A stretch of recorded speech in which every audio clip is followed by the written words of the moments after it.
Good afternoon, everybody. Welcome to another Live at the Waterhole with Wild Earth and Africa. My name is Ben Coley, and I'll be looking after you for the next couple of hours. And we'll be visiting lots and lots of different cameras, hopefully, depending on what content is available at our different locations across southern and eastern Africa. And it seems we've started out this afternoon at Tembe Elephant Park with, unsurprisingly, some elephants enjoying a bit of a dust bath and doing some standing around and some grooming. But this is live and interactive as always. We love hearing from you. Please do send in your questions, comments, thoughts. And it's always great to hear from you guys. And I love trying to answer all the questions that you give me. Sometimes you give me incredibly difficult questions to which I have no answers, but that's all part of the fun. It gives me an excuse to go and read up and try and find the answers for the next time. I believe I am doing this for the next 4 days, so hopefully I can get back to you with any questions that you guys come up with that I can't answer. Now, this is a very special day for me. For the first time in a long time, I am back in South Africa. It's the first time I've done a Live at the Waterhole from within South Africa's borders for a little while after a lot of travelling for work and other reasons. So what an absolute treat it is for me to be back, and what better way to start than looking at these magnificent animals, particularly that one big tusker that we've seen a few times here at Tembe, just heading off left of screen as we speak, but always nice to see the little interactions going on. Good afternoon, Jan Mello. Nice to hear from you again. Happy Thursdays.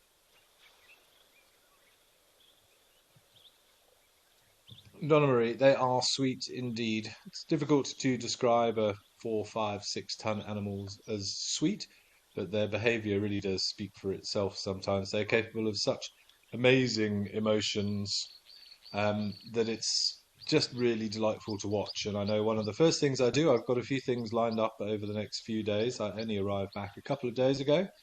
But as soon as I get a little bit of spare time, I will be heading off into Kruger Park and just sitting with some of the local wildlife, trying to remember all the bird calls that used to be ingrained in my head, and just being amongst African wildlife again. It's so good for the soul, and my soul has missed it over the last few months for sure. Good afternoon, Mercedes Bean as well. Wishing myself, the Wild Earth crew, and everybody all the best. I've got Luanda in my ear this afternoon, who's helping me with choosing the different feeds depending on what is happening. And George Rumble, you are amazed by all of these elephants. It's actually nice to see a big group here at Tembe. We often just see individuals come down, but nice to see some actual interaction going on. And it might be a good chance to get to know some of the individuals there. You can see this one who's doing a bit of pushing and shoving has got some big cuts and slashes out of his ear. So he should be nice and easy to recognise when he's doing some stretching and having a bit of a lie down.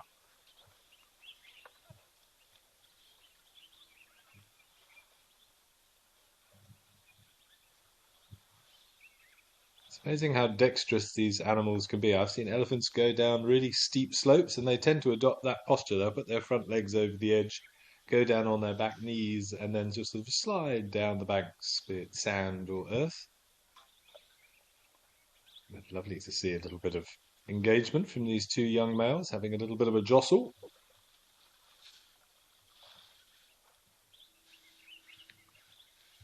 Catherine, you're feeling wild dogs for today. Well, that would be very special if it happens. I don't think in all the times that I've done Live at the Waterhole, very rarely do we get to see a predator. A couple of weeks ago, we got a glimpse of some lions at, where was it? Was it at Cat-Eyed Pan? I think possibly. One of the cameras that we've got in the Greater Kruger National Park.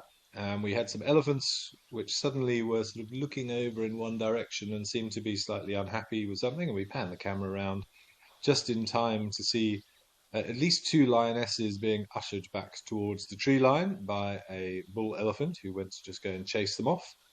And that's the only time I've actually ever seen a predator on one of these. I know we do see them during the evenings. Those avid viewers will often see animals coming down, predators coming down after dark, but obviously doing this during the middle of the day, that is when most of the predators are being a little more secretive and lying up waiting for the cover of darkness.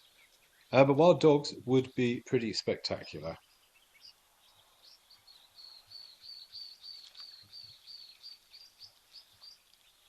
Okay, well, that was a lovely start at Tembe.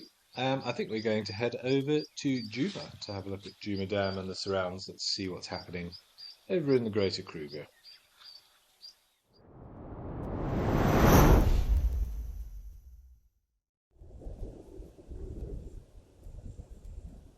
Oh, wow, that's pretty special. Well, no wild dogs yet, but that is unusual enough for me. That is an African harrier hawk. Used to be known as a gymnogene. Some of you might know it as that. A really fascinating predator, or bird of prey, well known for that facial marking. You can see that reddish pink colour on that exposed skin around the face. Often it is yellow, but in signs of stress or excitement can change colour to that reddish tinge that we can see. Possibly because I wonder if he's been hunting and got a little bit excited. I know there are a few starlings and things that often nest in these dead trees around Juma Dam. And you can see those very long, scaly legs, which is very diagnostic of the African harrier hawk. And if we were lucky enough to see him or her raiding a nest, you'll often see them sticking their legs deep into the holes, trying to pull out any poor, unsuspecting, defenseless chicks. You see them hanging upside down from trees and trying to reach into little cracks and crevices. Pretty amazing hunting adaptation. Looking particularly nice with that wind ruffling up his headdress there. Oh, that's a shame. But very, very, very special to see. Not often you get a nice one sitting in front of you there, and those facial markings are really impressive. And that change from yellow to that pink colour happens very, very quickly. I have seen it happen in front of my eyes in a matter of maybe 10 seconds. It suddenly just goes this ruddy shade of pink. Very, very pretty.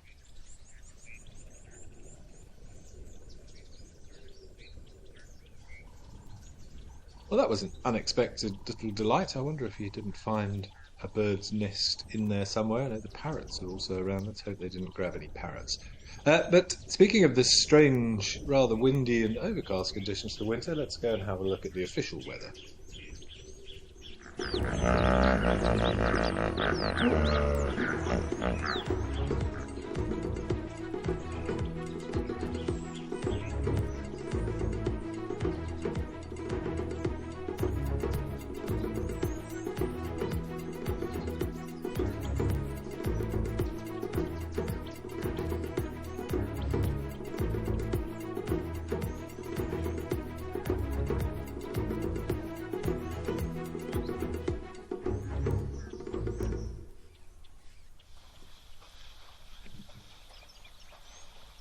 Okay, well, we've zoomed right the way back south to through South Africa, back towards the east coast, back to Tembe. But that was very special to see an African harrier hawk. Not a wild dog, Catherine, I'm afraid, but that's not a bad start. So maybe you have brought some good mojo today.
This is one of my favourite views there here at Tembe. I said it the other day as well, but compositionally, it's just a lovely area. And that big tree, I can't see exactly what it is at the moment. I think it's probably a bilderbein, looking at it, a weeping bilderbein, or one of the Scotia, Brachypetalia. It's such a beautiful tree nestled there in the waterhole. Very, very iconic. Possibly a jackleberry, but the general shape doesn't look right for a jackleberry for me. I would go with a border bean, but maybe we can have a close-up look at some point. But it looks like a very nice place to be. I'm not surprised all the elephants do come down so regularly to this area.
I'm really hoping that that harrier hawk comes back so we can have a better and um, longer look at them because they are one of my favourites. If you're ever going to try and identify the harrier hawk, things to look out for are the very large, broad wings, not particularly long, but very, very broad, and that gives him or her very good maneuverability. Any animals that have sort of got to negotiate through woodland, looking for opportunities for hunting, like he does. You'll find they have very broad wings because it just enables them to maneuver better in tight spaces. The most classic example of that would be the African crowned eagle, which is a truly magnificent bird if you've ever been lucky enough to see one. And their specialized diet is monkeys. They actually take monkeys out of trees. They can crush a monkey's skull with those talons, about 2-inch long claws. Terrifying, I would think, for a monkey. Um, but that's a big bird, stands over a meter tall, or pretty much a meter tall, yet has relatively short, stocky wings, but very, very broad to allow it to flit in and out of the branches looking for unsuspecting primate prey. Not one that you see very often, but very, very special when you do. Massive, imposing bird.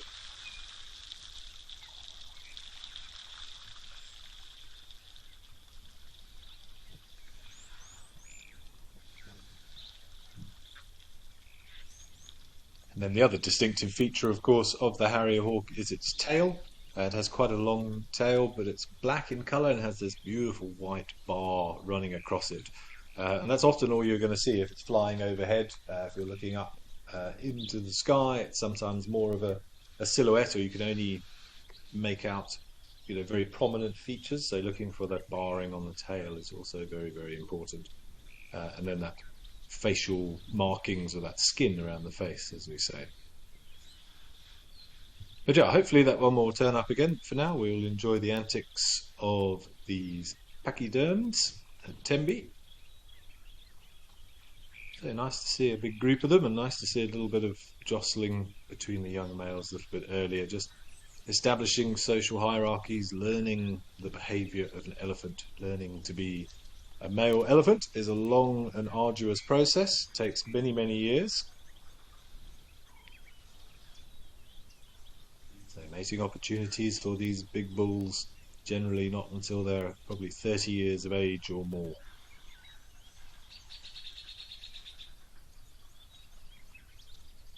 Catherine, you were saying that you've seen a juvenile African harrier hawk picking animals out of the tree. Certainly quite possible. Juveniles, as with all birds of prey, a little bit uniquely shaped face. It's similar to a honey buzzard as well. That's a bit of a weird one.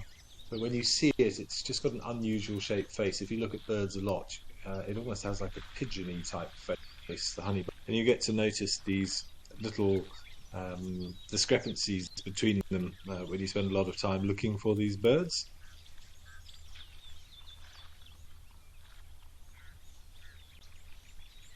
Donna Marie, you're welcoming me back. Thank you very much. As I said, it's an absolute delight to be back, feeling very much at home again.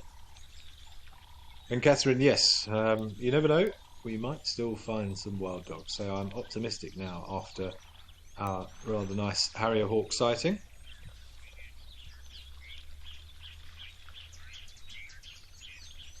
Asbo, you're saying that on the Dicko at the 12th of October last year you saw wild dogs. Well, if that was the last time they were seen, that's what, 10 months ago or so, 9 months ago. So possibly we are due a sighting. That was up in Madikwe. Of course, Madikwe well known for its dogs. I was lucky enough to see quite a few, well, have quite a few wild dog sightings while I was up there doing some work for Safari Live and Wild Earth. I don't even know how long ago it was now. 2 years, 18 months. Everything's a bit of a blur after my recent travels. But yeah, I can't wait to get back into the thick of it again. And that's always the excitement, not knowing what you might find. You can drive around the corner and find 25 dogs trotting down the road towards you. Very, very special.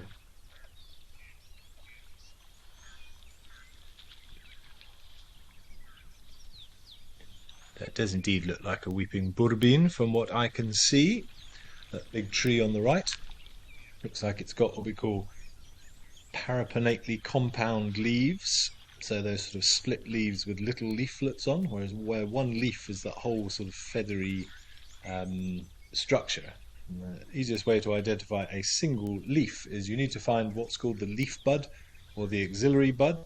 So if you look at the point at which the leaf sprouts from the branch, you'll see a little bump there. That's sort of the growing point of a leaf. So if you're ever unsure as to what type of leaf structure you're looking at, look for that axillary bud, and anything beyond that is the leaf. So they may be made up of lots of little leaflets, but ultimately that's an evolutionary adaptation where the leaves have sort of split in order to maximize photosynthesis, but more importantly to try and reduce water loss. Out in Africa you don't want a massive big leaf because it gets very, very hot. Those stomata on the other side, on the underside of the leaf, are where water is given off, and also the oxygen, and where carbon dioxide is taken into the leaf.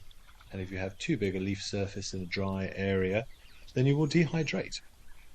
That's why you see most of the sort of dry, scrubby, arid landscape. There's very small leafleted trees, those feather-like trees that we associate with the acacias and the wattles.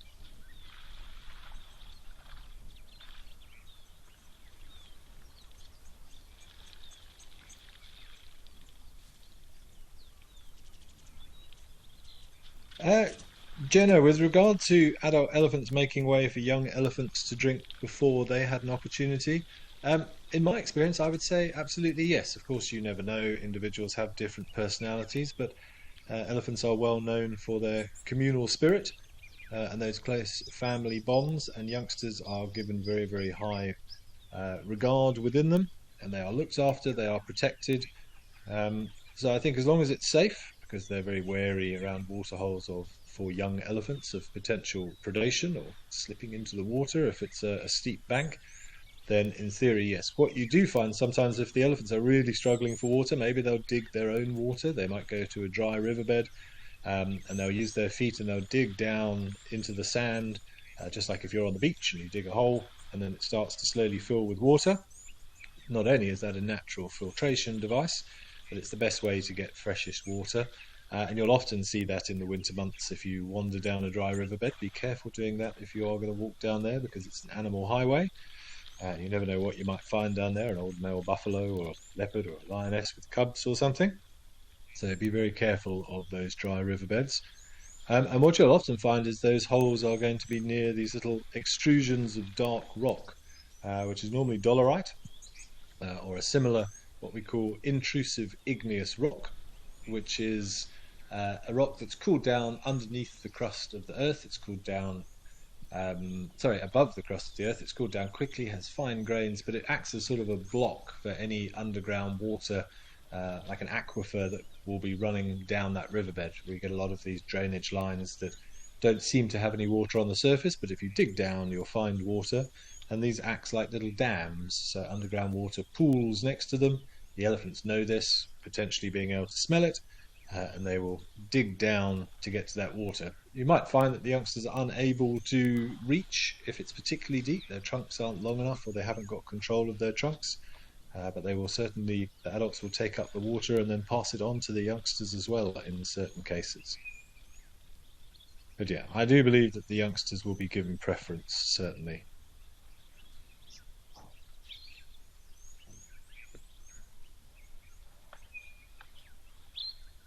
These two having a little shove.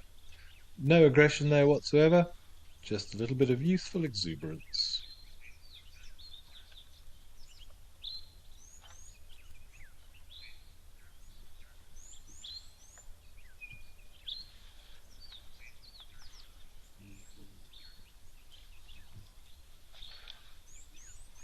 One a little inyala coming down to the water on the near side, or a couple of female inyalas.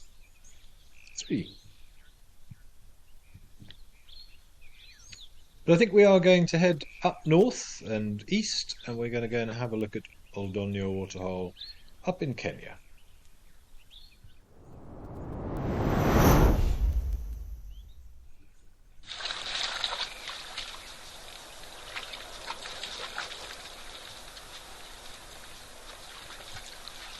Beautiful grass and everything.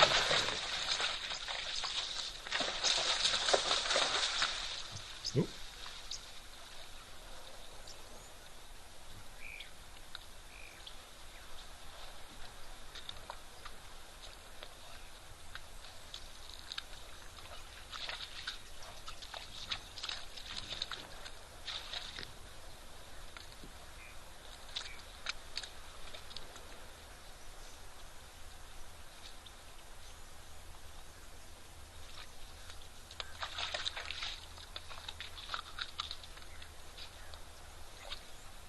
Sounds that I'm looking forward to hearing is the little alarm call of a zebra, that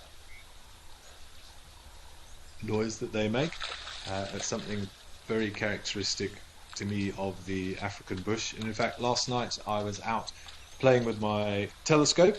I've got some new kit, which I'm looking forward to getting some hopefully more incredible photos of nebulae and galaxies and things that will hopefully be forthcoming. But I was out in one of the wildlife estates close to Hoedspruit, where I stay, and for the first time in a long time, whilst standing out in the darkness there, I got to hear the rasping call of a leopard, or a couple of leopards, or the same leopard doing a territorial march somewhere, I would think probably maybe 800 meters away, perhaps.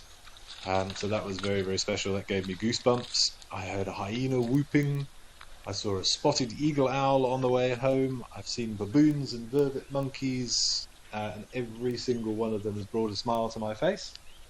But yeah, very much looking forward to engaging some of the other senses, the sights, not only the sights, but the sounds and the smells of the African bush. But that whooping call of a zebra has always been one of my favourites.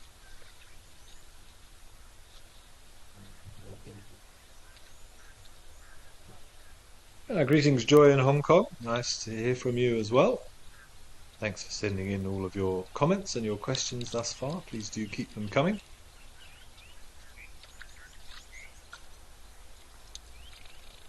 Now, speaking of vocalizations, actually, since we've got the giraffe there, a common question we're often asked is whether giraffes can make sound. A lot of people think they are mute. They don't normally make sounds, but they are capable under signs of extreme stress. If they were being attacked by a pride of lions, then they can make some noises, certainly. It's not something I personally have ever heard, but it is well documented that they have the ability to make sound, but prefer not to most of the time. So it's going to come in for a drink. But what I found particularly fascinating recently, and one of the benefits of me finally getting back here, is that my entire library of books, because I like a proper physical book, I don't like reading things on the internet or on a computer, it's such a less personal experience. I've got access to all of my books again, and a whole load of fascinating information that I've either not remembered reading before or have forgotten. And I was doing some reading on the family of blue butterflies, the Lycaenids, which are very common around here. There are potentially hundreds of different species. but they have a really interesting relationship with ants, which I'm sure we'll discuss in detail at some point, where they will subdue ants, and potentially the caterpillars will actually feed on the ants' eggs and the ants' larvae, and they subdue them with these pheromones that they give off, and the ants even actually protect them and feed them in some cases. But what I didn't realize is that some of these species of caterpillar are also capable of creating a sound. Now, obviously, they don't have a voice box like we do. They produce sound in a way similar to other insects by that stridulation, by rubbing body parts together. It's like a file system, and I'm not sure exactly what it is. It's some of their segments that they rub together, but some recent research has shown that these caterpillars can actually make a noise which might subdue the ants, but the frequency at which they produce the sound is very, very similar, apparently, to the drumming alarm calls that ants make. And you might have seen this with termites. If you go to a termite nest which is active and you can see all the termites there, if you get too close or if they feel threatened, you'll see them sort of drumming on the floor, and then all the soldiers will flock to the opening. All the workers will disappear inside for safety. And you can see them drumming the floor. It's quite funny to watch. They move so quickly, it's all a bit of a blur. But ants do the same thing. And yeah, it's been shown that these caterpillars can produce a drumming sound that they think sends vibrations through the substrate to mimic the alarm call of an ant or a warning call, and that brings ants to the area to defend against any potential danger.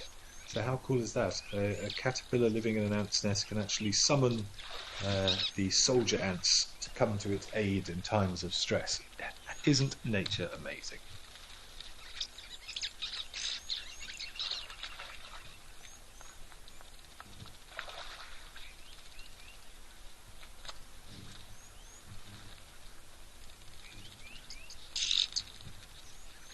Deborah Bota, the soil around this pan, is it dark because of the nearby volcanic activity? I've never been to that area, and I'm not going to lie, geology has never been one of my strong points.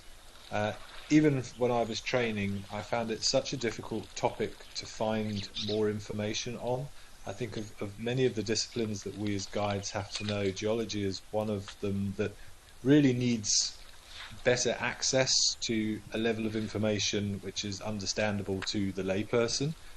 In my experience, you either get very, very basic or technically seriously advanced, and we really do need something in the middle.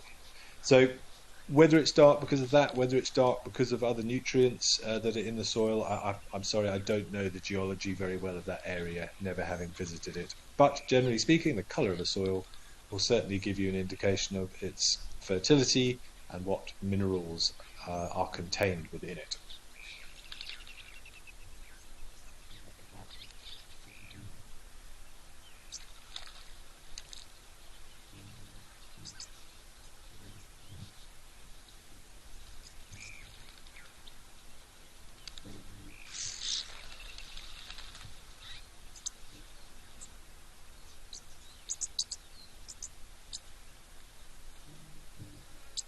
I see somebody's sent me a link for a site on the BBC about lemurs and some noises that they make. So at some point I'll have a quick skim read of that and let you know what I find, if I've got any thoughts on it.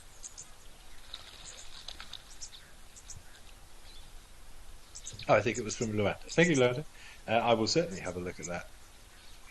So there were some interesting things published recently about elephants.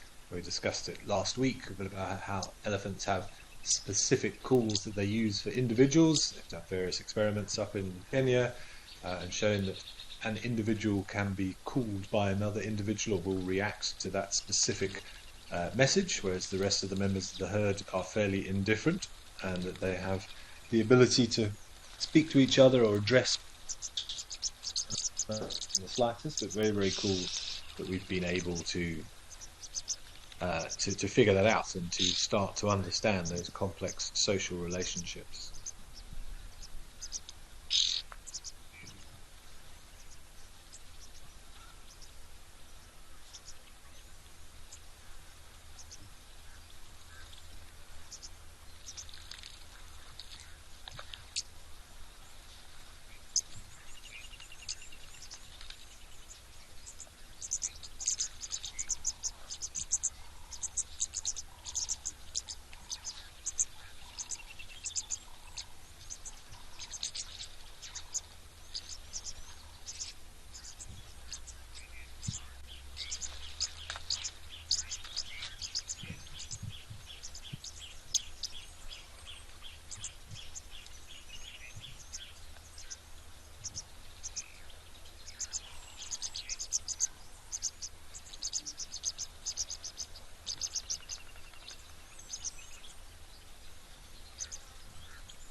I suppose you're asking about those blue butterflies we were talking about. Are there butterflies in Africa that do lay their eggs in ants' nests?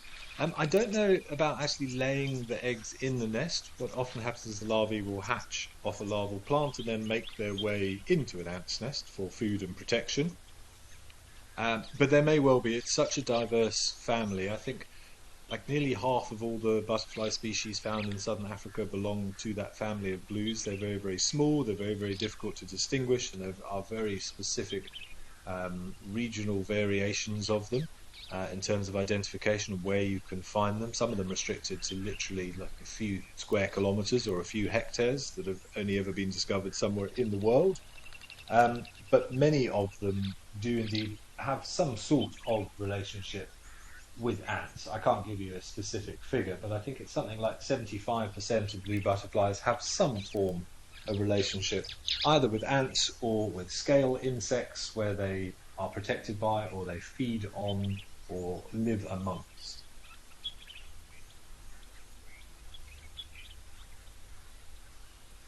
Of course, there are many other things that live in ant colonies. Things that have a relationship with ants are known as myrmecophiles. It's a good word for everybody this morning, or this afternoon.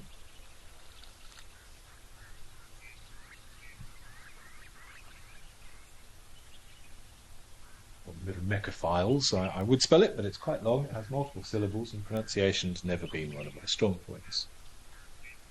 And Kimberly, you were asking whether those were oxpeckers. Yes, they were oxpeckers that were by the water while the giraffe were drinking. Sorry, I kind of ignored the giraffes, going off on a bit of a tangent on butterflies, but that's all part of the fun. So yeah, those little oxpeckers, you can see them occasionally flitting on and off this giraffe, hopping around up on the neck and around to the head, feeding on the ticks. We get the red-billed and we get the yellow-billed. Most likely these are red-billed oxpeckers eating the pepper ticks, the sort of larval stage before the ticks become adults. Very, very small, but just as irritating, I can assure you, if they get on you and nibble on your flesh.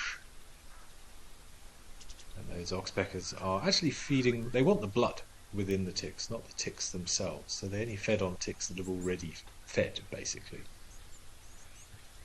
The yellow-billed oxpeckers, as the name suggests, have a sort of a yellow and red coloured bill, much heavier, and they specialise in feeding on the adult ticks, the much larger ones.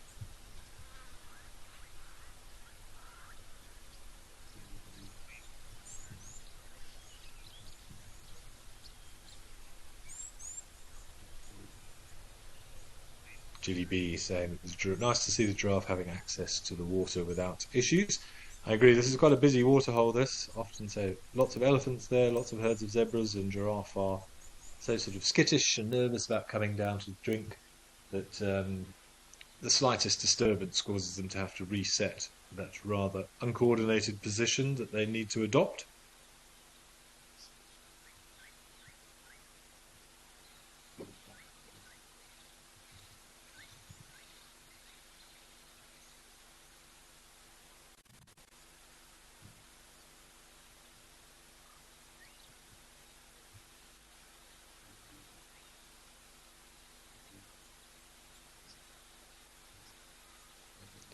Okay, well, it seems that little flurry of activity has ended at Oldonyo, so let's go back to Tembe and enjoy our elephants.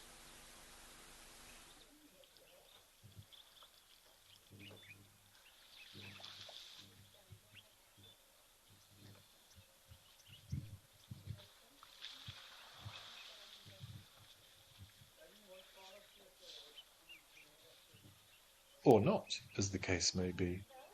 Ah, there we go.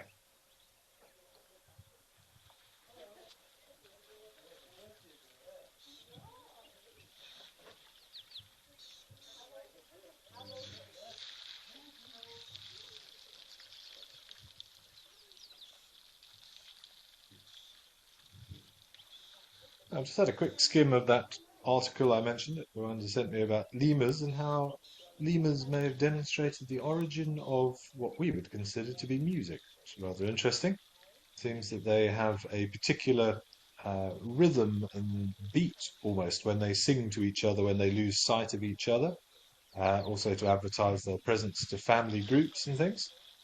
And it seems that, yeah, they have a very steady beat, and apparently the Indus lemur this is referring to has the highest number of vocal rhythms shared with the human musical repertoire, even more so than songbirds and other mammals. So they could possibly be the evolutionary roots of musical rhythm.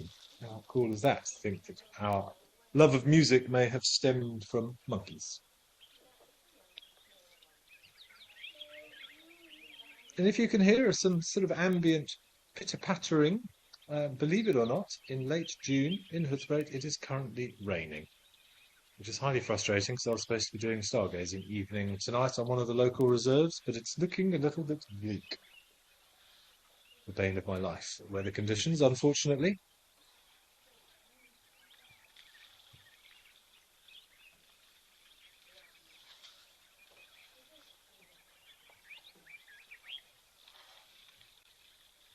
Joanne, I also don't know how those animals tolerate the oxpeckers.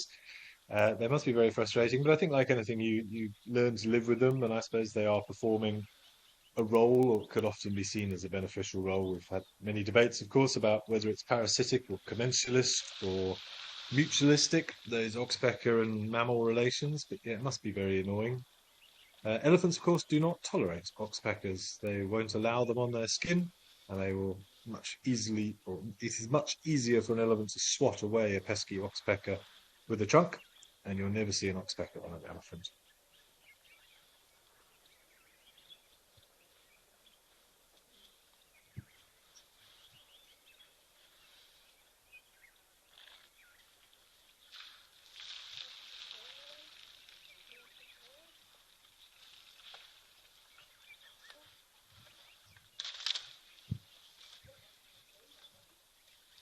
It's like a little bit of excess testosterone in Tembe this morning. Seen quite a few males having little interactions.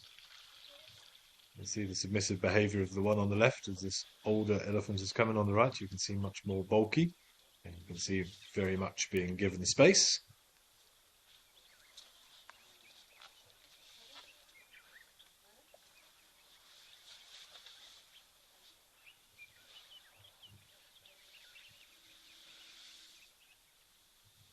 There you go, a lovely little greeting ritual there, some mutual respect.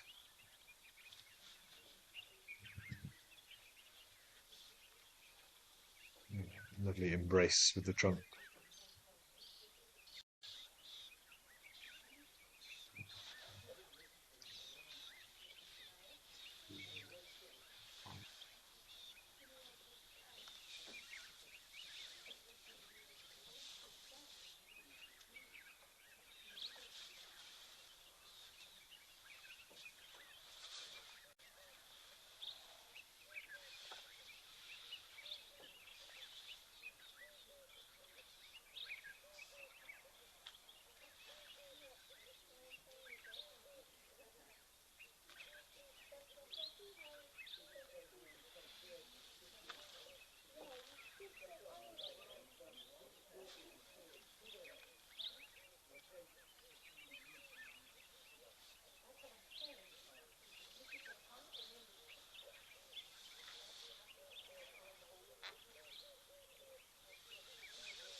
Beautiful scenes, and it's so much fun trying to figure out what's going on in the minds of these animals. As we said before, no aggression. This is all just tactile communication, basically. But interesting to see the different approaches and the strategies, the body language. It's playful. It's certainly not aggressive, but very, very important.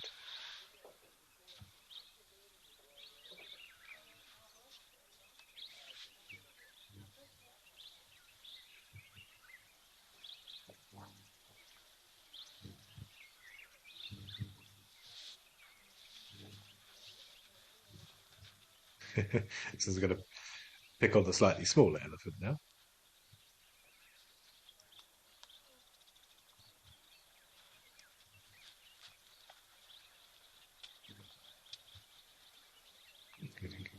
So we might give him a little nudge with his tusk there. Very rare that you actually see two big elephant bulls going at it, hammer and tong. I think I've maybe only ever seen it once. And word of advice, if it does happen, make sure you give yourself plenty of space because they move quickly and they have little disregard for the surrounding area. Trees get flattened, uh, and it's not somewhere you want to find yourself if you're stuck in a car. If it doesn't start or you haven't given yourself an escape route, just be very mindful of elephants having a proper altercation because not only that, but the testosterone levels are up, and you'll find even after the event, potentially that I don't want to call it rage, but that red mist is still there. And if they see a vehicle, it's not impossible for some of that emotion to be transferred to us. Particularly, well, from the winner because he's feeling confident, or from the loser because he's going to try and redeem himself. So always give battling elephants plenty of space.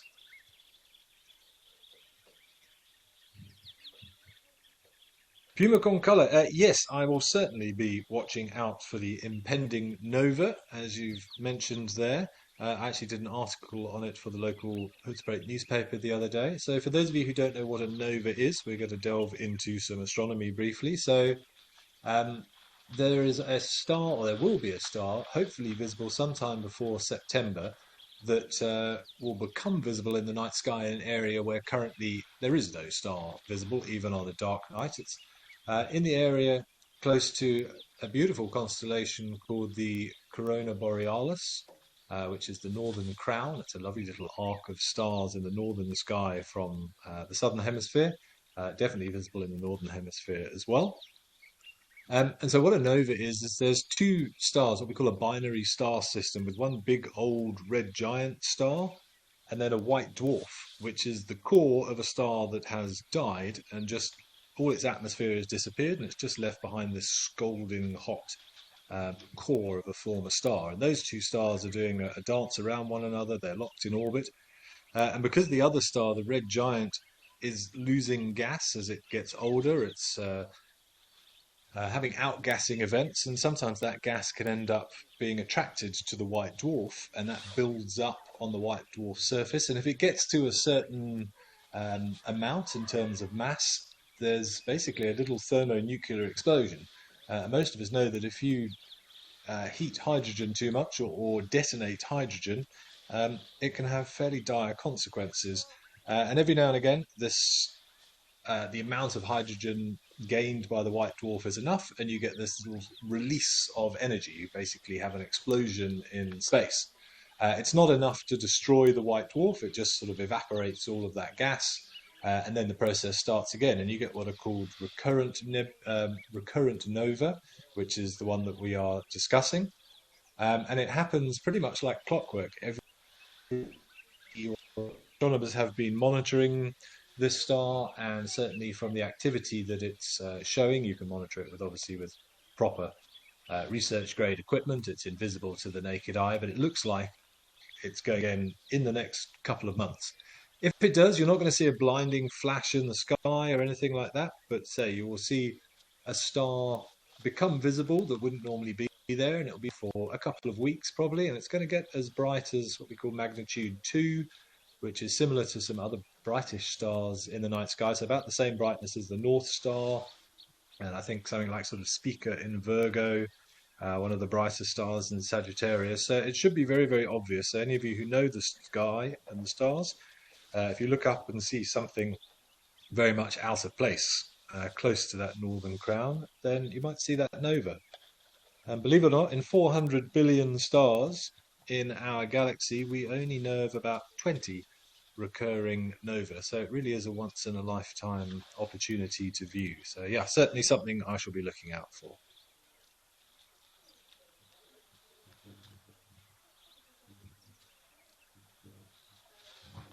This little impala tiptoeing around these gargantuan creatures. As I said, don't want to get too close to them.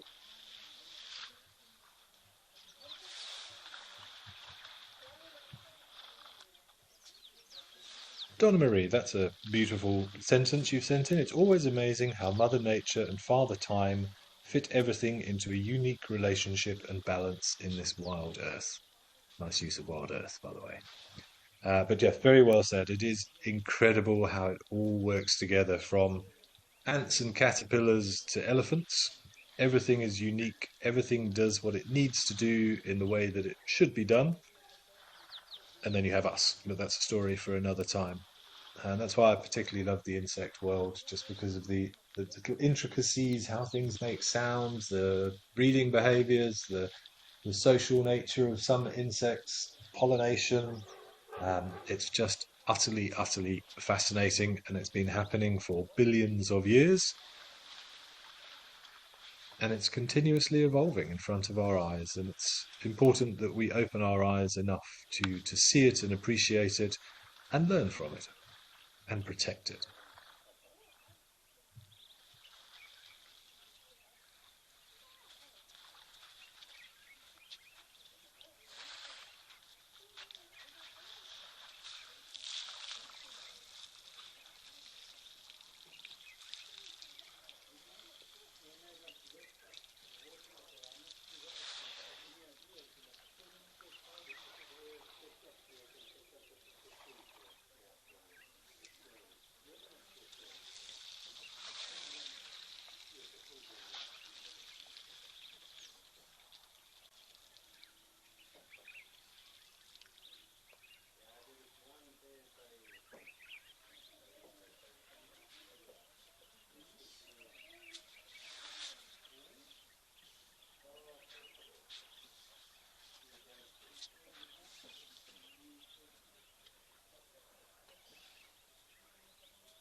Jilly bee, absolutely agreed. There is a lot said about elephant trunks, and how that can show their behavior and the incredible musculature of it and how it is used for so many different things. But you're quite right, their tail is also very interesting. Um, Amazingly muscular thing as well, but a very good indicator of behavior and body language, as you mentioned. So again, another thing to look out for, if you see an elephant with its tail cocked, sort of sticking out from its body, that's normally the sign of a stressed elephant. You'll often see it if they're fleeing from something or uncomfortable. They'll have their head held high, looking intimidating, getting a good lay of the land. But you'll also see that tail sticking almost out parallel level with the spine. Another good piece of body language to be aware of.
Well, it looks like our testosterone levels have dropped a little bit, and everybody's going to quench their thirst, rehydrate after that little bit of exertion.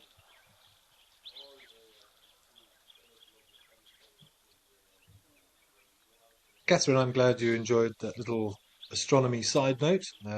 When you get to know me, you'll find there's quite a few of those. I just find the whole thing fascinating, and yeah, I'm developing a real love of astrophotography. So I was out last night, um, not taking proper photographs, more sort of testing some new equipment that I bought, a new equatorial mount that moves across the sky whilst using my tablet or my laptop to control it, and taking some long exposures of some different nebulae, so areas of dust and gas up there which are generally invisible to the naked eye. And it is absolutely incredible the level of detail that, you know, semi-professional, I suppose you'd call it, equipment can pick up. I've got a special filter that accentuates the gases of those nebulae. And I was just taking sort of 3 minute exposures, so you have to track the sky very, very accurately, and it is utterly mind-blowing what's up there. And I'm very excited to use these nice long winter nights we've got now. Cool conditions, which is good. Less humidity in the air, less water vapor, less blockages for that light.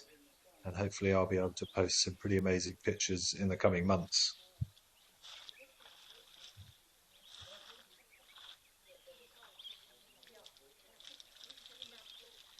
But Catherine, yeah, the stars are fascinating.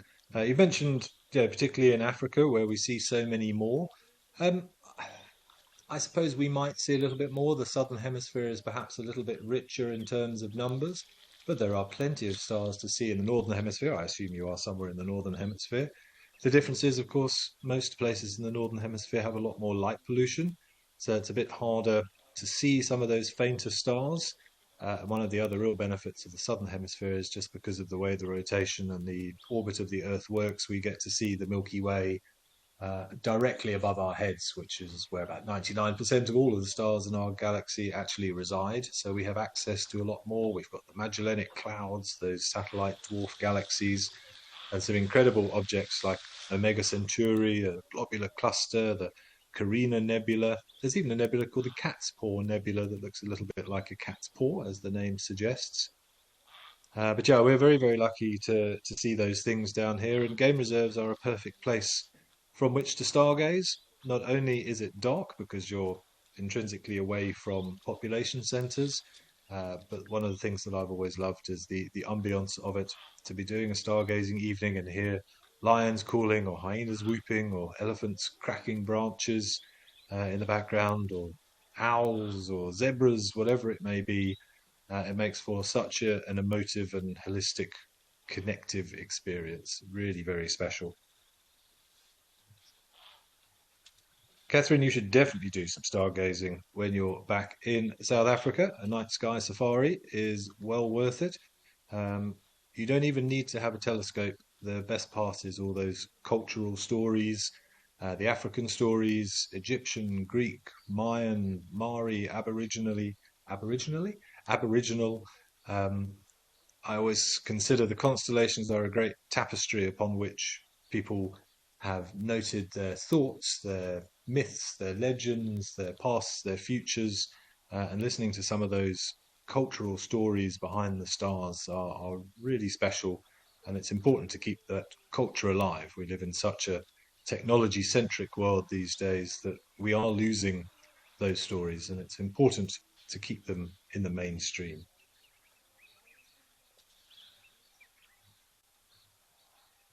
Child funny, yes, you have to look up that Nova date. Well, there is no obvious date, but it's anticipated to happen sometime before the end of September. Of course, we never know for sure. The galaxy works very, very slowly, but all signs and history suggest that will be the case, and it should be fairly evident. So have a look on a star app or something and have a look for that northern crown, Corona Borealis, and you'll do a quick Google and you'll be able to find exactly where you need to keep an eye out for. Okay, I think we're going to head back up to Oldonio, see what's happening up at the water there.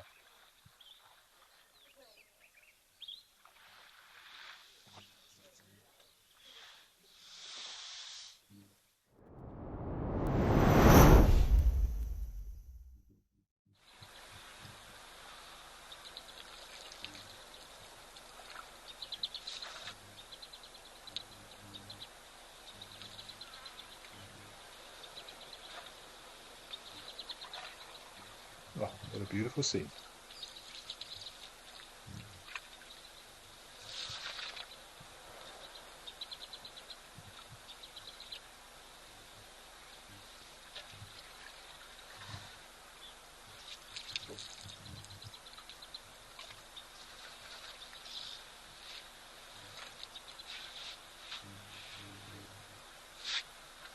Strangely few astronomical stories about elephants, though, in my research, although it has been very difficult to find information on African star lore because it's never really been written down. There are some stories that the Great Square of Pegasus has been seen as an elephant by cultures or some African tribes.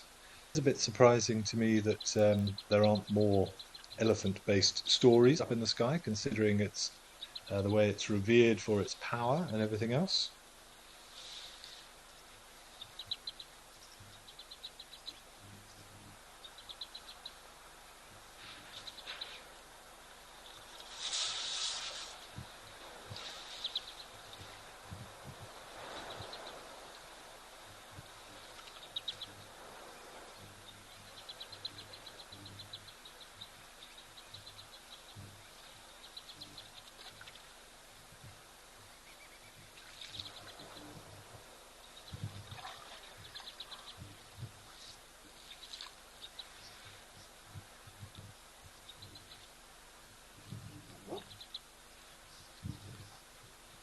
If anybody is interested in learning more about the astronomy side of things, I almost feel a bit guilty mentioning it, but I do run an astrotourism company as well as still doing wild earth work and freelance guiding and freelance training. So Celestial Events SA, and that's what I'm actually out doing this evening. I've got a big group of people, and I'll be heading out there with the laser pointer and the photographic telescope, taking photographs of some of these amazing objects and projecting them onto a screen so large groups of people can enjoy them. So particularly now that we're in winter, that forms a lot of what I do this time of year because the conditions should be good. Although the bane of my life, clouds, look as if they might scupper this evening, but it's tonight and tomorrow night, so I'm sure we'll make up for it. Astronomy, do a lot of guest-related evenings, astrophotography tuition, and even virtual stargazing. So with the equipment I've got, I can project those images and do it across the airwaves to anywhere in the world. So you can see southern hemisphere objects from the northern hemisphere live on your computer screen.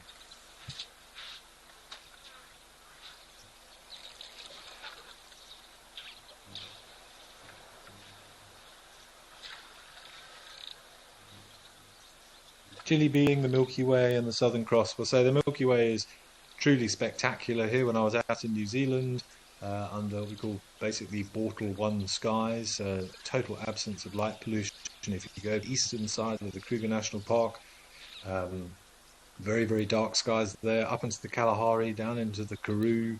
There are lots of areas here in South Africa where you can really see the Milky Way pop and those dark dust lanes silhouetted against the myriad of stars behind them. Very, very special experience. And yes, the Southern Cross, probably the most famous of all the constellations in the Southern Hemisphere. Very, very obvious diamond shape in the night sky that's been hugely important for navigation. We don't have a south star like you have a north star in the Northern Hemisphere, and we use the Southern Cross to help us find what we call celestial south. It's a skill that we learn as guides, and when you're bumbling around in the darkness, did you see there, Ellie? It's helped me, having a bit of celestial navigation knowledge has helped me get out of some rather difficult situations if you've been off-roading following an animal and you've lost your bearings. Just being able to pick a bearing out of the sky and following it can be very, very helpful.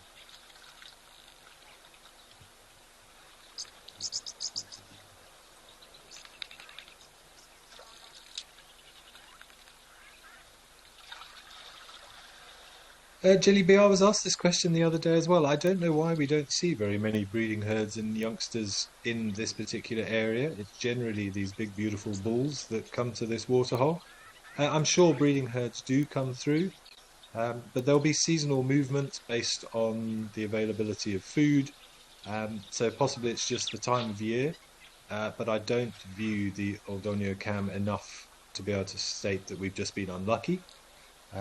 But there are, say, regional migrations or seasonal migrations, if migrational is the right word, probably not, but certainly seasonal movements. Um, we see it particularly, say, in the Kruger. If you go up in the summer, if you go to the north of Kruger, I spent 2 weeks up in the Makaleki concession, one to elephants in 2 weeks. But if you go up in the winter, because there are natural springs up there, and the elephants know that, there are elephant herds absolutely everywhere. So it does depend on what's available at any given time.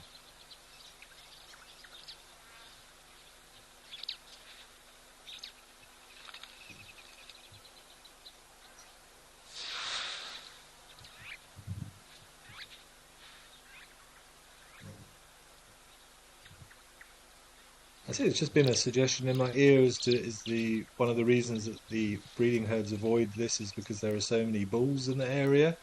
Um, I wouldn't have thought so, because generally speaking, unless an elephant bull is in must, he's not behaviourally likely to sort of associate and harass the breeding herd. The matriarchs will discipline them quite quickly, but it's not impossible. The honest answer is I don't know. Um, it does really help if you spend a lot of time in a particular area. You do begin to learn the patterns and figure out some sort of method to the madness of it all. But it's a big difference if you can spend a prolonged period of time at any one place. See all the oxpeckers on this giraffe who's come in for a drink briefly. Too scary with the elephant there. Bill Myrtle Beach. Will those leaves in the background lose their leaves? Again, this is not my backyard, so I wouldn't have thought so particularly, um, because it's more tropical up there, closer to the equator. Um, Most of the acacias here do keep some of their leaves far more dense and foliage rich in the summer months, which is our wet season, of course, down here. A lot of trees are deciduous and do lose their leaves, including some of the acacias, but generally speaking, you'll always find some. They may not look particularly nice, they're not particularly vibrant and green, they might have got a more yellowish colour. But these acacias and similar thorny type trees that we can see behind will never be completely bare and skeletal in my experience.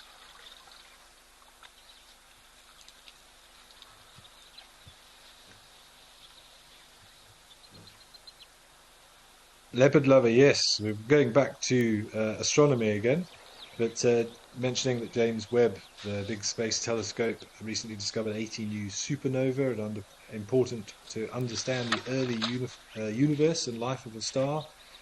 Yep, certainly it is. We're learning new things. So much of what we know has only come out of the last 100 years of scientific research, and it's inevitable that our parameters will change as we discover new things with better optical equipment.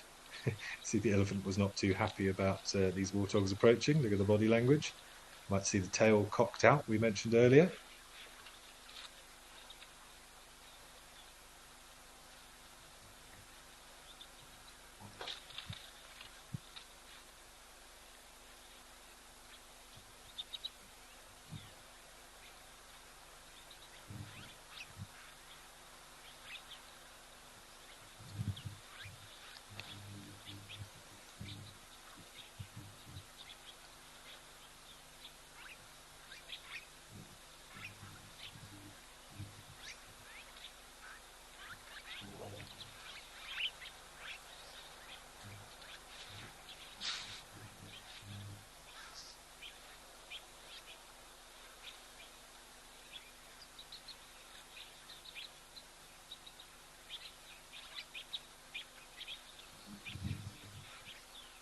So for those of you who are not sure what the difference is between a supernova and a nova that we were talking about earlier, so a nova is a little brief flare-up of a star that sort of semi-resurrects itself and then blows off all that outer shell again. A supernova is the catastrophic death of a star. It's when a star completely implodes on itself, massive thermonuclear explosion, and they are so bright and have so much energy that we can see supernovas occurring billions of light years away, and amazingly we can extract information about that, and we can learn about what elements were present by analysing that light that is given off. So it's incredible to think that things so far away still giving us signatures of their existence, of what they're made out of, and very clever people in white coats who study these sorts of things are able to work out all those different classifications or categories of stars, their ages, how far away they must have been, what their evolutionary stage must have been for them to get to this point. And it is causing us to rethink how old we think the universe is, for example. We're finding evidence of structures and objects out there that are 13 or so billion light years away, i.e. we're looking at things just after or very soon after the beginning of the universe and finding more complex things than we thought should be around that early on. So we may yet have to recalibrate our ideas as to the size and the extent of the universe, but very interesting times that we live in. It's pretty much a case of little and large going on here.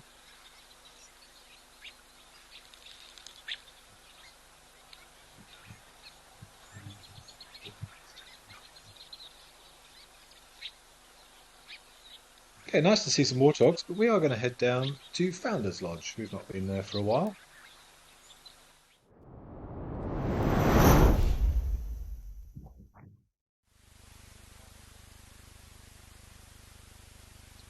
Oh, lovely, some rowan antelope. Look at the colours there, wow. Some seriously rich... Ah, sable.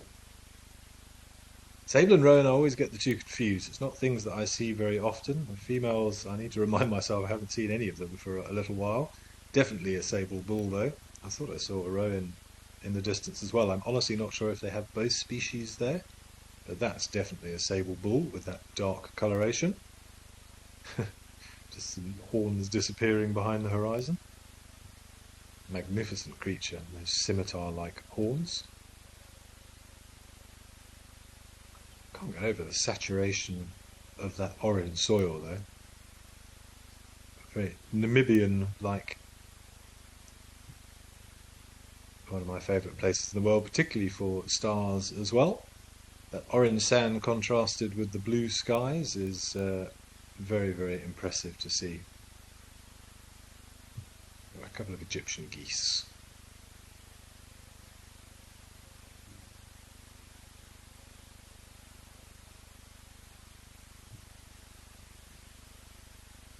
Yeah, but it looks like our sables have disappeared. That's a shame. That would have been nice to spend some time with them. Very lovely dead tree for a starscape silhouette there. You guys have got me very much in an astro mood.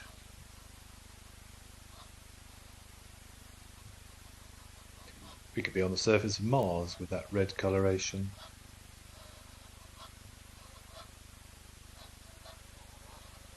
Actually watched the movie The Martian again the other day. Brilliant movie if you haven't watched it.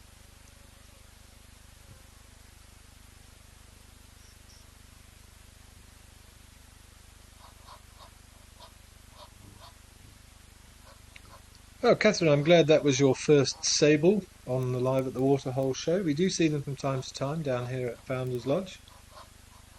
But yeah, not the antelope you're going to see in the wild very often. Not many of them around, unfortunately, these days. And something, I mean, I've seen them in Swalu, in the Kalahari. I've seen them out in Namibia. I think that I've had one, maybe two sightings of sable in Kruger National Park in nearly 20 years. Just not something you see very often. Not to say they're not there, and I don't know what the latest numbers are in terms of censuses, but very few in comparison to the other more common antelope. So good ones to look out for would be the rowan antelope, the sable antelope, and the tsessebe as well. I saw some tsessebe up in the north of Kruger last year, and I think there's only a few hundred in the entire park. So I was quite lucky to see those. One of the fastest antelopes, interestingly, the tsessebe as well. Possibly the fastest, although some will argue that that might go to the blessbar.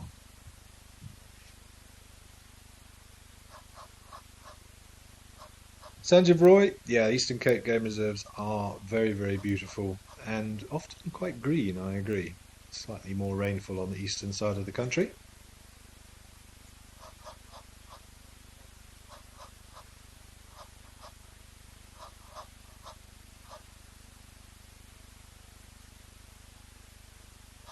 But don't be fooled, it can get quite cold down there and often very windy as well in the Eastern Cape.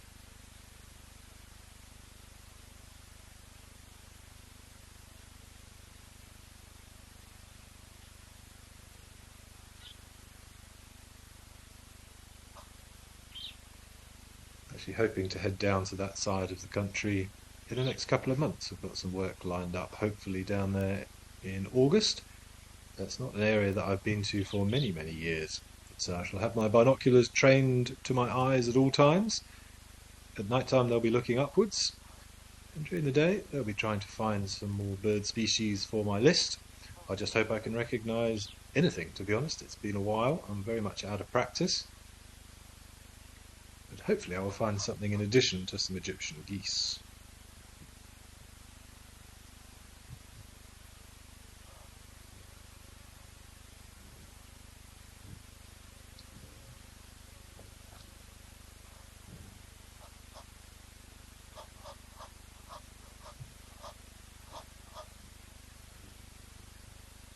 So that's the male we can hear vocalising. The male has a much more of a sort of a hissy sound, and then the female, the more characteristic quack, or honk, really, for a goose. Not that it's a goose, it's a shell duck, really, but the name is misleading.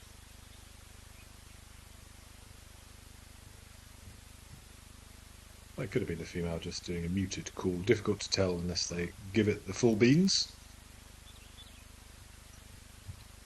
Okay, but shame our sables didn't reappear, but let's head up to Zimbabwe and to Victoria Falls.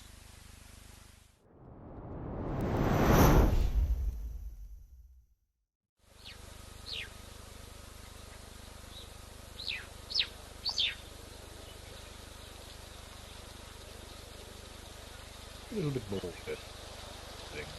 Field stalk, or certainly a stalk of some description there in the background.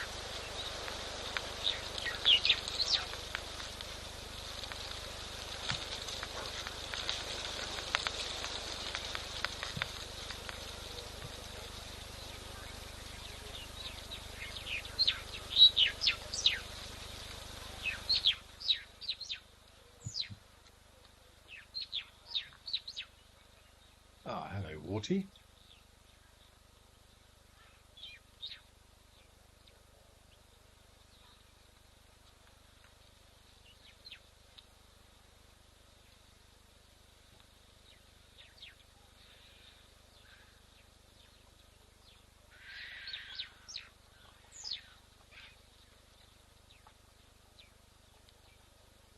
What have we got there?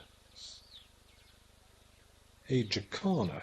And we get two species of jacana down in southern Africa. We get the African jacana, and then we also get the lesser jacana, which doesn't really occur in South Africa. You'd be very, very fortunate to see it. Where have I seen a lesser jacana? I think it was in the south of Tanzania that I saw my lesser jacana.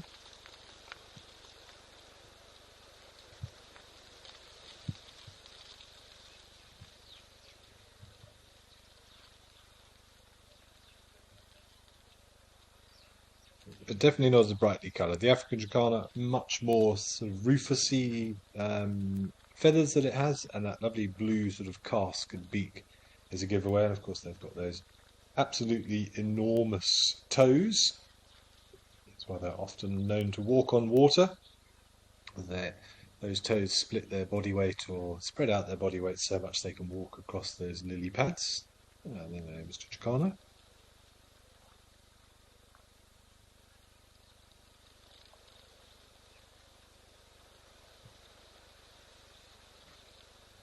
So lesser Jacana would certainly occur up there. It's interesting, I'd say it's almost a mixture of the two. The orange suggests that it is likely to be an African, but I don't see any of the blue coloration on the head.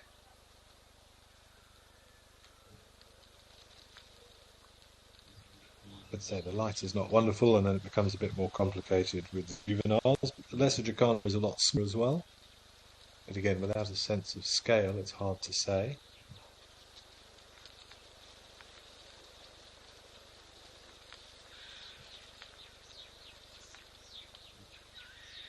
Of course, they are one of the few polyandrous species of birds. Only about 1% of the 10,000 worldwide bird species are polyandrous, which means a female will have multiple male mates as opposed to the other way around, or forming monogamous pairs. A female will mate with a male, deposit a clutch of eggs, and leave him to do all of the upkeep, all of the incubating, all of the looking after the chicks, and she moves on, finds another male, and repeats the process. So those males, the parental care for the chicks is entirely down to the males in African jacanas. There are a few others, greater painted snipes, some of the button quails, but it's a very rarely seen breeding strategy. But lovely to watch when you see the males looking after their youngsters. They'll often tuck them in under their wings, and we always describe it looks a little bit like chopsticks hanging out from under their wings, these little pencil legs sticking down.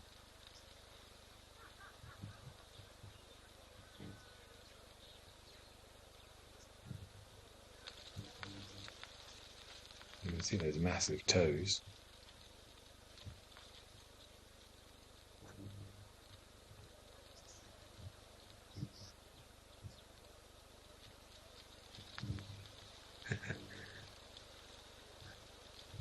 Comical clown feet, really.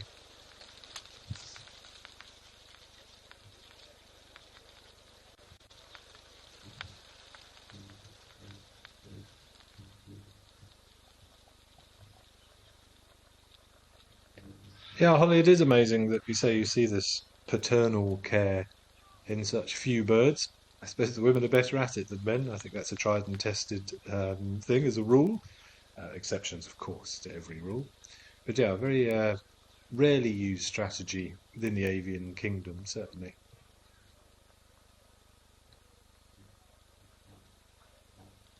So polyandrous, where females have multiple male mates.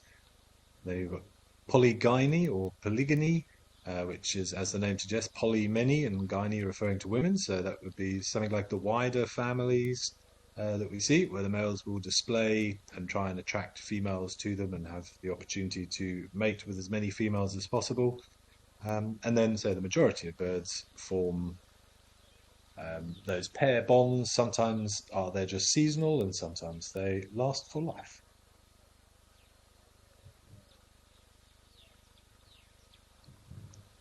Siv in Norway. Did I see Halley's Comet in 86, 87? You were lucky enough to see it in the Ngorongoro crater in Tanzania. Well, that must have been very, very special. If I did Siv in Norway, I don't remember seeing it. I don't want to give away my age, but suffice to say that I was still in single figures at that time and probably not too knowledgeable about the night sky. Vague recollection that I might have sort of remember hearing about it at least, but I don't remember ever viewing it, certainly, which is a shame. And I have to wait, or we all have to wait another 76 years for it to come back. Which I'm trying to think when it is due back, 2060 something, I think. It's about as far away as it can be from us at the moment, unfortunately, so we've got a long time to wait. But you never know with comets.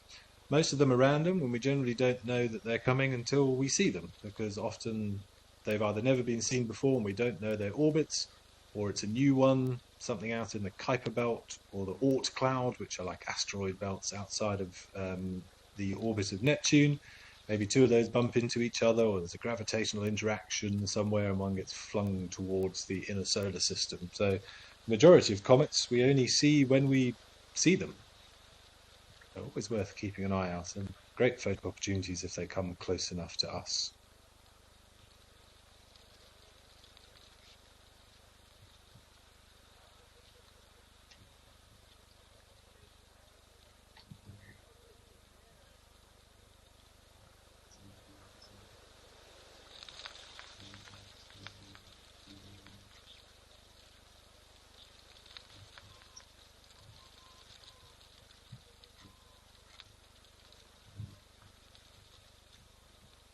Oh, hello, kudu. I was about to say what was spooking the impalas. Look at this beautiful kudu bull. Look at those horns. Magnificent.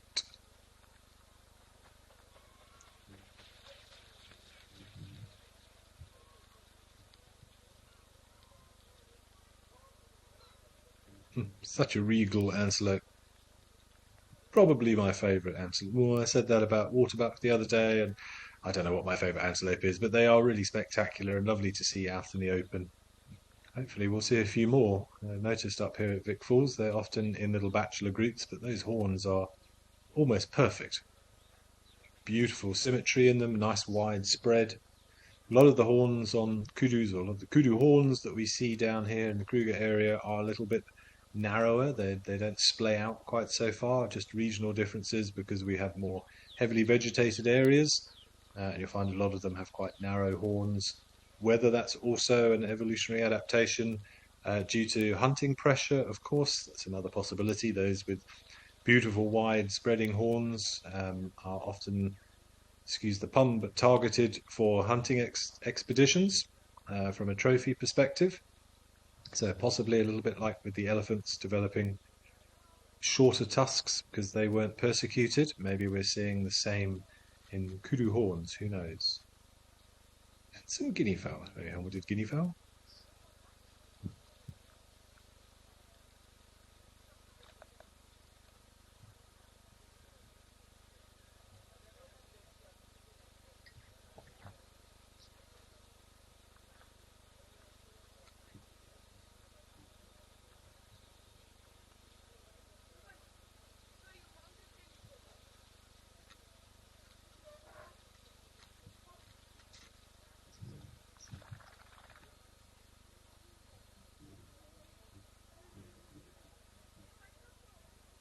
Hudson, they're the only antelope I think you can relatively accurately age an antelope by looking at the spirals on the horns. There are thoughts of being able to count the rings on things like sable and impala, but I don't believe it's quite as accurate.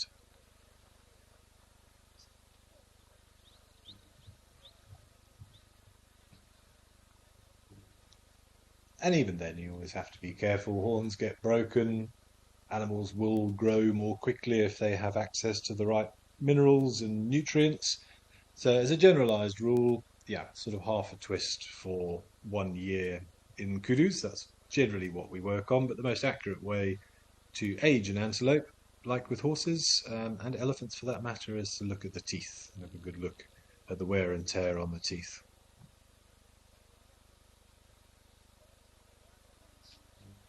Chili bee, yes. Also hoping for the black heron. Always do when we come to Vic Falls Safari Lodge. Love watching their hunting strategy with their Batman-esque cape. Always entertaining.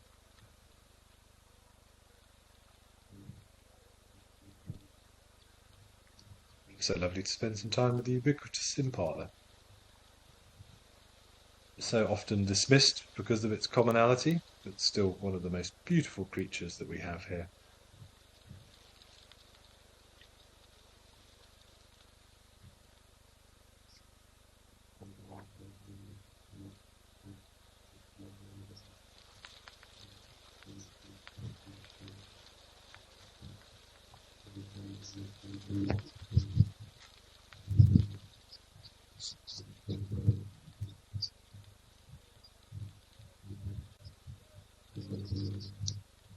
So if we could get closer in on that male impala, we'd see the ridges on the horns. As I said, there are suggestions that you can age them, but I honestly don't know how accurate that is. For me, those ridges are more there from a territorial perspective and for dominance and fighting, enabling them to lock horns and then twist their necks slightly. Those ridges on the horns, those sort of concentric rings, lock together, and that allows the animals to push against one another as a test of strength, as opposed to trying to stab each other with those horns. Otherwise, without it, their horns would slide past one another and they just keep headbutting each other. Where's a grey heron?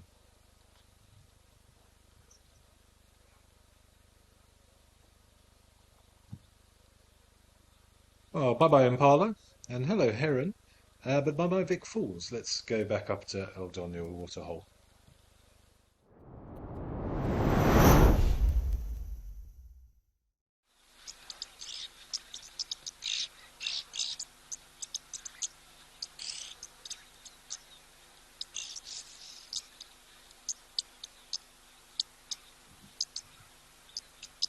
Well, looks like we did have some zebras. They may have finished. And this poor giraffe considering a drink, perhaps. Does he want to share the waterhole with an elephant? Or she, by the look of it. But let's find out.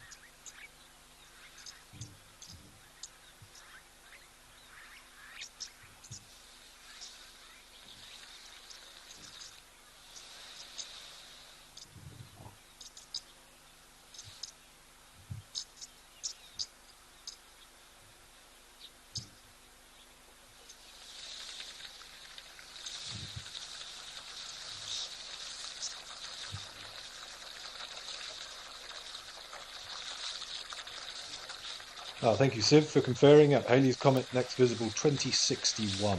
So we have quite a while to wait yet. It's, as I say, often in space, once in a lifetime opportunities to view for many of us. Lucas also saying that this is your favourite camera up at El Dolnio Lodge. It certainly does seem to bring about an awful lot of activity during the day. Many elephants, zebras, giraffe, warthogs. And so what a beautiful bull who's just entered from the right as well.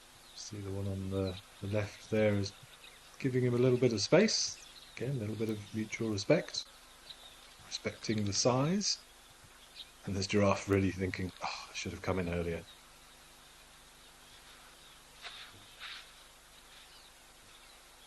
I will be surprised if this giraffe does decide to come and have a drink. So they are so skittish around the waterhole that I would have thought that it's going to be a little bit perturbed by these two bulls having a drink.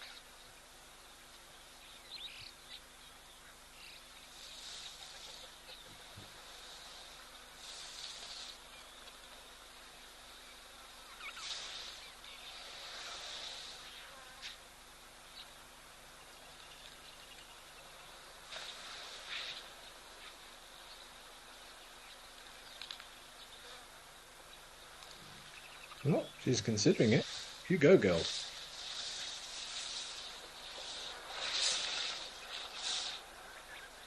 Julia knows a video of an elephant tusking a giraffe at this waterhole, I imagine. That's pretty spectacular to see. I will have to go and have a little look and see if I can find it.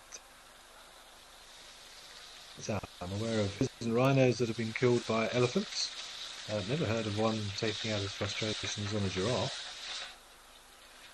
Thinking about it. Go on.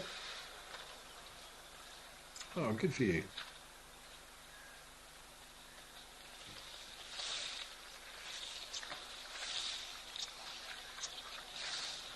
Well, I stand corrected. Apparently she has the confidence. Maybe she feels safe in the fact that there are two elephants having a drink here.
Ginny, why do elephants sometimes kill other animals? Well, it's a good question. There is no obvious reason. Obviously, two elephants themselves could kill each other in some form of dispute, usually over females, if two bulls are in must. But why they kill other animals, we just don't know. But very rarely, well, I suppose we do know to some extent, it's generally either females protecting their young if they consider something to be a great threat, or it's male elephants that are usually young male elephants as well that are must. There's reproductive state, elevated levels of testosterone, and they haven't quite got the experience yet to control it. A little bit like angry teenagers, basically, and they don't know their own strengths, and they can sometimes get aggressive. But there is no obvious rhyme nor reason for it, unfortunately. It doesn't happen very often. So I shall be very interested to go and have a look at this video of the elephant and the giraffe. Maybe these giraffes have heard the stories. But yeah, not something that happens very often, certainly.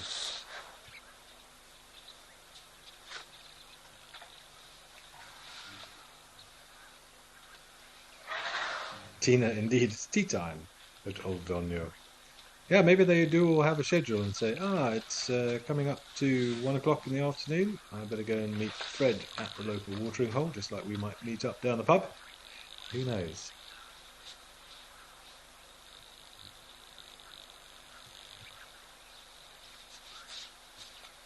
But it is sad when you hear about animals killing other animals if we find no obvious reason for it, but just makes you wonder what the animals must think of us. Right?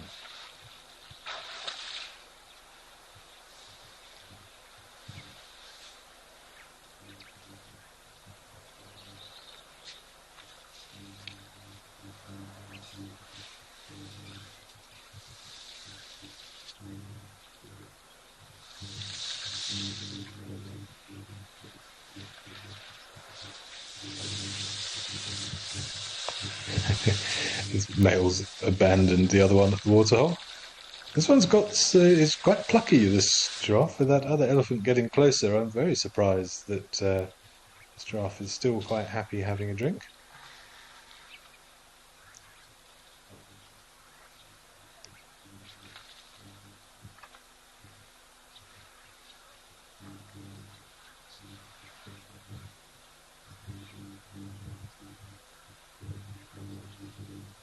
Bit of a standoff. You must see the sort of disdain in this elephant thinking, really? You're not moving out of my way?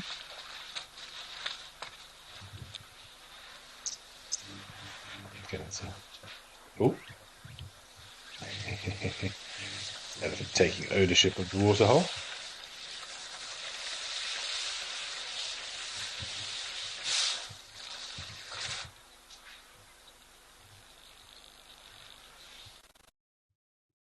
Yeah, looks like a young male giraffe, that one, so possibly hasn't learnt the hard way yet. Hasn't learnt a sufficient amount of respect, but say very few things that will stand in the face of an angry elephant. Bill Myrtle Beach, you're saying you saw that happen live. Back to our elephant giraffe interaction. That must have been pretty amazing, and also saying it was unprovoked. I shall definitely have to have a look. I'm intrigued. But I wouldn't be surprised if it wasn't a young bull or youngish.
Oh, thanks to the incredible thing that is social media, I have just managed to track down that clip and just had a look at it, and it wasn't a young bull. It looked like a very mature bull. So very unusual. Difficult to see whether or not he was in must, because it was somewhat silhouetted. But say, elephants can get a little bit territorial over their water sources.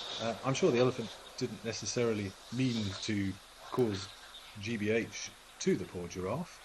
It might have just been an overzealous interaction, but just goes to show you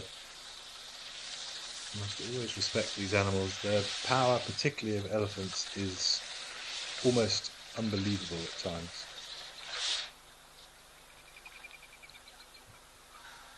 Miss M used to say a brave giraffe, another brave giraffe having a drink, certainly. Yeah, definitely getting a bit of a stare down, particularly from this one on the right. Head held high, ears out. Generally speaking, so mutual understanding, but say elephants can get quite funny around waterholes. You often see them chasing other animals away. They don't like sharing. They will take the opportunity to do a quick bit of urinary analysis.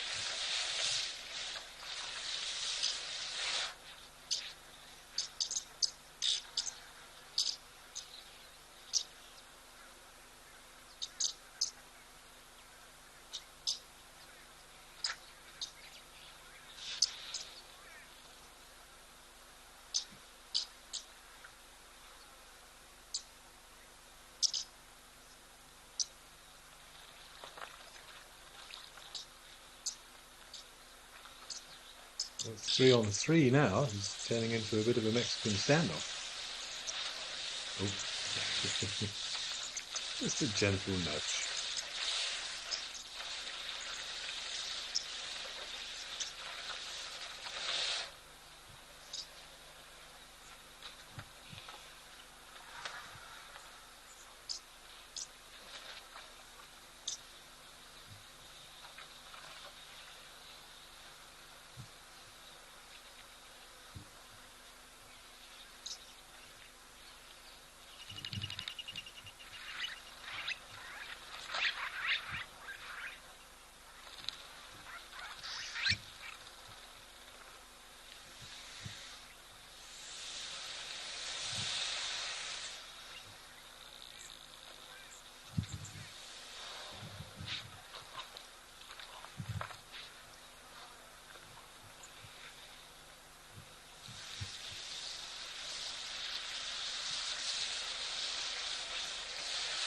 Yeah, definitely a bit of a stare down going on here. Almost sort of think the elephant's thinking, really? But fair play, giraffe. I shall ruminate and look at you over my shoulder like I don't care.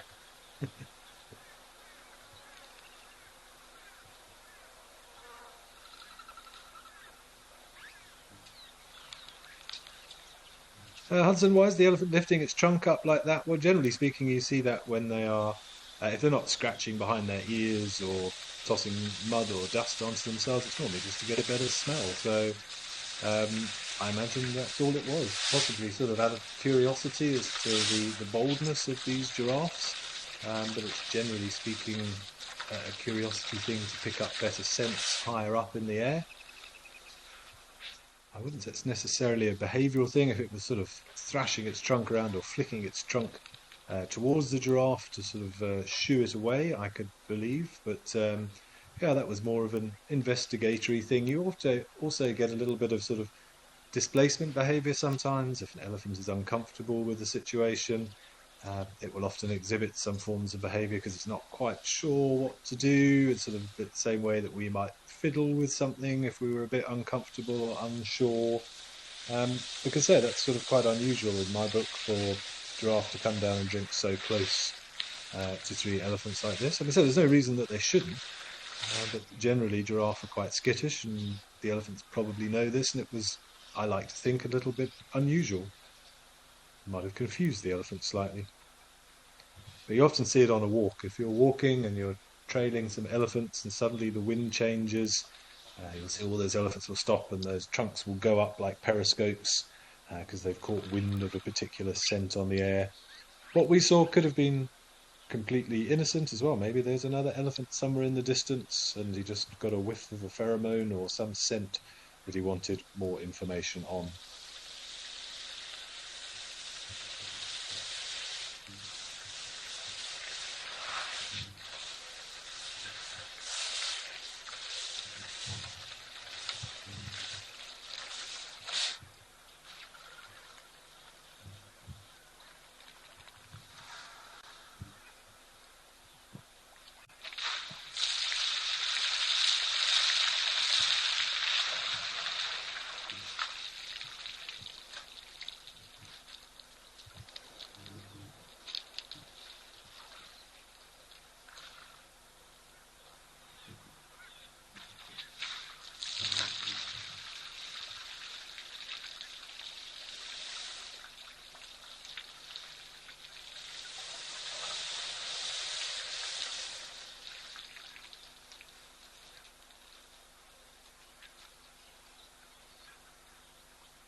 On the peak of Kilimanjaro. Normally sort of November for a few months beyond that, but I've never been there myself, so I can't say I've seen it, but being as tall as it is, the air temperatures up there are cool enough to warrant snow and to keep the snow there for a little while. And I was just saying that don't underestimate the temperatures in winter. If you come to Africa in the winter months, be prepared that it's going to be cooler than you think. And I have no real explanation for it, but it honestly just feels colder over here than it does in the northern hemisphere at the same temperature. And I remembered that or discovered that again last night when I was out doing my astrophotography and playing with my toys last night. I had a t-shirt on, I had a fleece on, and I was borderline shivering. That didn't surprise me because it's winter here, but when I got into the car to go, the car thermometer said it was 16 degrees outside. I've just spent a few months in England where 16 degrees is considered a nice warm sunny day. And I've been outside in single figures and not been particularly cold in the evenings. So why it feels so much colder in Africa, I don't know. Over here, a warm day of 30 degrees is nothing. A warm day in England at 30 degrees, you're dying. It feels about 45 degrees over there. So I don't know if it's a psychological thing or if other people feel the same thing. But yeah, teens over here in terms of degrees Celsius feels an awful lot colder than it does in the northern hemisphere in my experience. Sorry, that's my weather rant out of the way.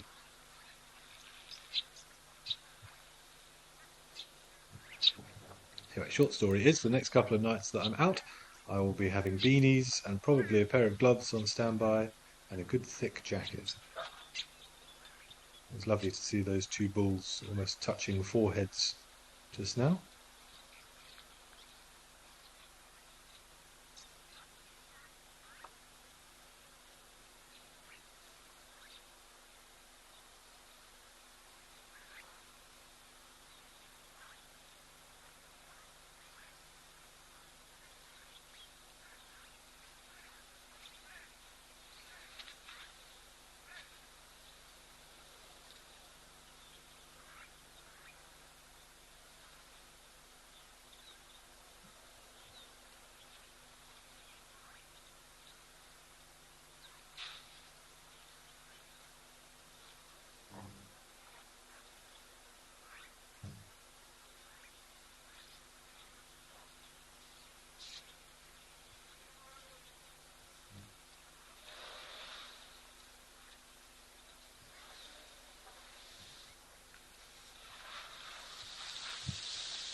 Huge flock of birds also coming down for a drink, possibly the what I believe to be wattled starlings, but we'd have to have a little bit of a closer look to be sure.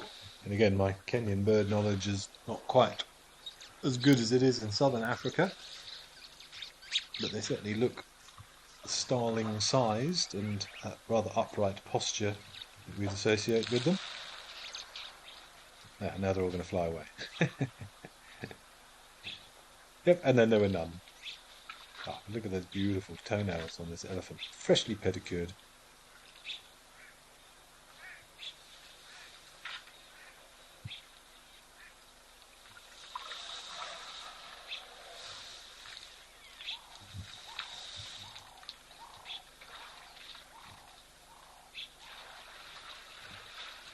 This one going for a wade into the middle. Normally they cluster around what I assume is the pipe on the far side. This one just wants to get his feet wet.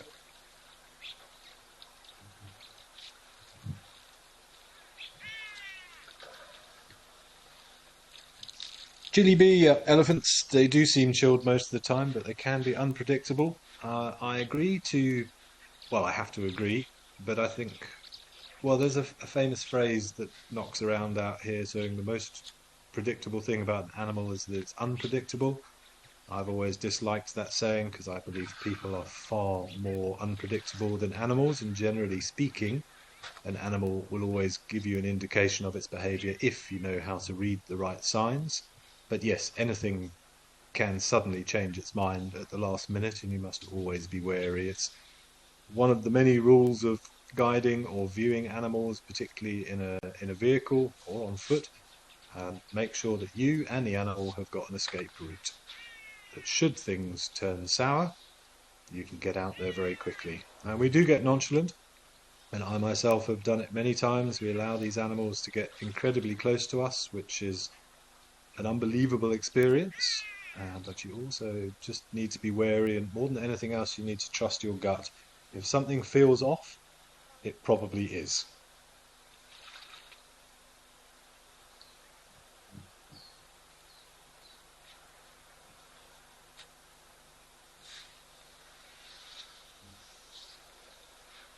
A lot of the time, you don't know what it is, but I've had many experiences with elephants where I've just been spending time with an elephant or close by to an elephant, and I've just felt uncomfortable. Something hasn't seemed right. The elephant's not given any indication that it's unhappy or that it's liable to turn, but it's happened time and time again where I've made a decision to leave and I've heard somebody else has had an issue with that same animal. Um, it's just something I think maybe intrinsically we pick up on when we spend a lot of time around these animals, and almost that sort of classic sixth sense. Bill Myrtle Beach, you reckon today's supposed to be 41 degrees Celsius? That is pretty warm. My sympathies.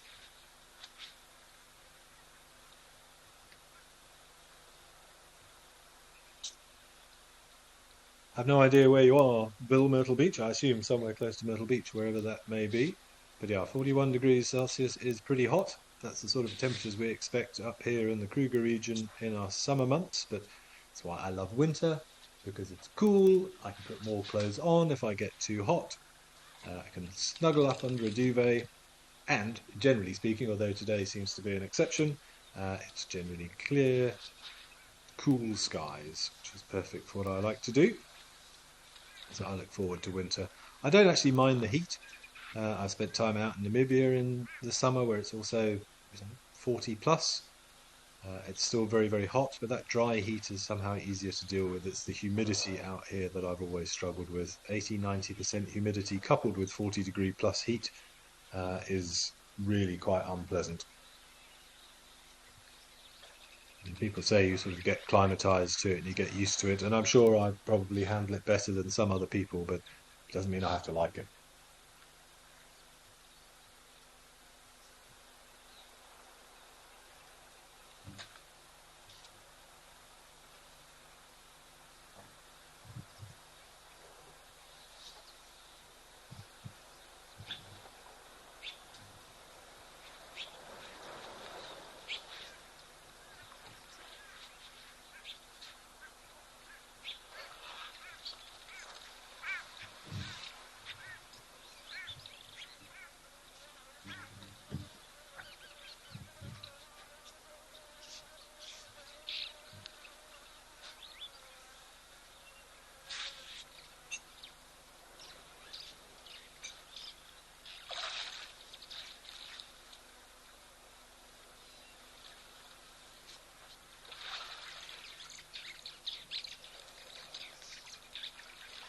rather sedated, the waterhole, though. The elephant's not really achieving very much. This one literally has just decided to stand in the middle and play with the water a little bit. But I suppose why not?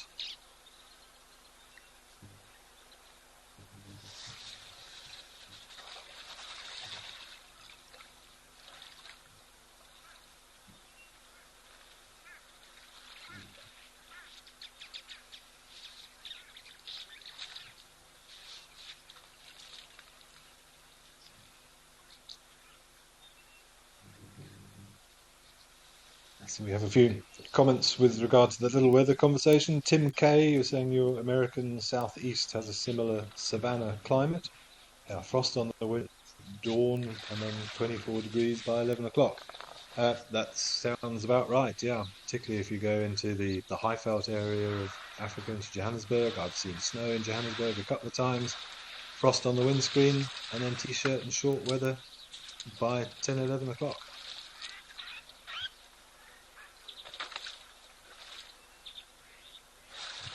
Also mentioning the humidity. But yeah, it is quite hard to get used to. Some people like the sun, some people like to be hot. I've got friends who say they can't reach proper operational temperature until it's about 40 degrees outside. They need it. But I'm not one of those. Maybe it's because I grew up in the cooler climate that I've always struggled to adapt. My skin also doesn't like the sun. I'm still whiter than a polar bear in a snowstorm. And it seems even after 20 years of African sunshine, I have failed miserably to develop any sort of tan, but I do shy away from the sun when I can.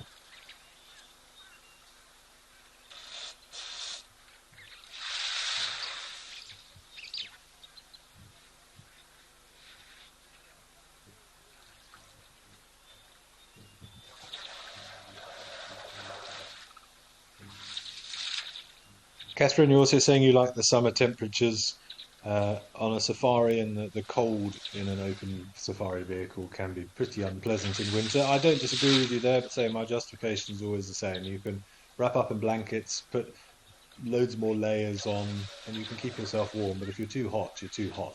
There's only so much you can do. But I do agree with you. When it's really cold, you're not enjoying everything because you're just thinking about how cold you are. So it swings and roundabouts. It really is. But yeah, those early morning safaris in sort of June, July, this time of year, can be pretty bracing, that's for sure. As Jordan suggests, there's always hot chocolate and amarula as well.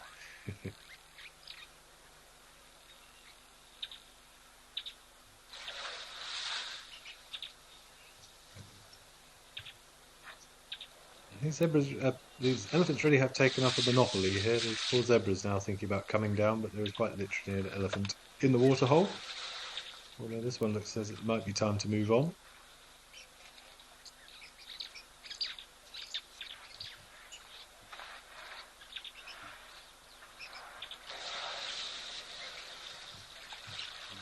The zebra has thought better of it for now.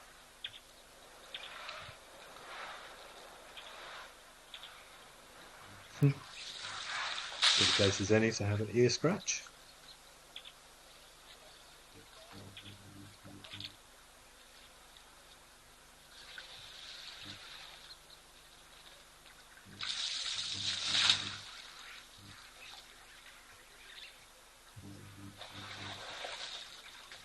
But we're almost out of time now, only a minute or so to go. So thanks everybody for all of your questions and comments. I hope you've enjoyed some of the sights and sounds. Dark Main Lover, I'm saying it's always a treat to watch ellies living in their own natural habitat. I could not agree with you more. We've been blessed with plenty of elephants today, and lovely to see that kudu up at Vic Falls, and a fleeting glimpse, if nothing else, of a sable down at Founders Lodge.